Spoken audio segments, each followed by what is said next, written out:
ദേശീയപാത 66 രാമനാട്ടുകരയ്ക്ക് സമീപം പാറമ്മലിൽ അടിപ്പാത വേണമെന്ന ആവശ്യമുയർത്തി ഏകദിന ഉപവാസ സമരം സംഘടിപ്പിച്ചു. മലാപ്പറമ്പിലെ നാഷണൽ ഹൈവേയുടെ ഓഫീസിനു മുമ്പിൽ പുതുക്കോട് പാറമ്മൽ അണ്ടർപാസ് ആക്ഷൻ കമ്മിറ്റിയാണ് ഏകദിന ഉപവാസ സമരം സംഘടിപ്പിച്ചത്. പാറമ്മൽ പുതുക്കോട് പ്രദേശവാസികളുടെ യാത്രാ ദുരിതത്തിന് പരിഹാരം കാണണമെന്ന് ആവശ്യപ്പെട്ടാണ് പാറമ്മൽ പുതുക്കോട് അണ്ടർപാസ് ആക്ഷൻ കമ്മിറ്റിയുടെ നേതൃത്വത്തിൽ ഏകദിന ഉപവാസ സമരം സംഘടിപ്പിച്ചത്. നിരവധി തലങ്ങളിൽ പരാതികളും അപേക്ഷകളും നൽകിയിട്ടും യാതൊരു നടപടിയും ഇതുവരെയും ഉണ്ടായില്ലെന്ന് പ്രദേശവാസികൾ പറഞ്ഞു. കേന്ദ്ര ഉപരിതല ഗതാഗത വകുപ്പ് മന്ത്രി നിതിൻ ഗഡ്കരി കമ്മിറ്റി പ്രതിനിധികൾക്ക് നൽകിയ ഉറപ്പും ഇതുവരെ പാലിക്കപ്പെട്ടില്ലെന്നും സമരക്കാർ പറഞ്ഞു.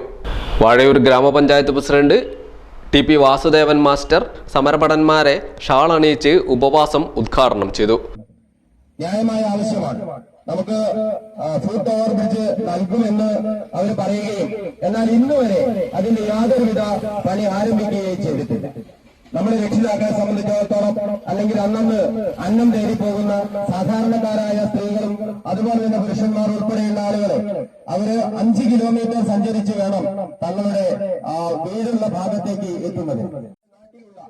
എല്ലാ ആളുകളും ആബാലവൃദ്ധം ജനങ്ങളും വഴി തടയുന്ന സമരം ഉൾപ്പെടെയുള്ള സമര പരിപാടികളുമായി മുന്നോട്ട് പോകുമെന്ന ഒരു സന്ദേശം നൽകാൻ കൂടിയാണ് ഈ ഒരു സമരം ഞങ്ങൾ NH-ന്റെ ഓഫീസിന് മുന്നിൽ സംഘടിപ്പിച്ചിട്ടുള്ളത്.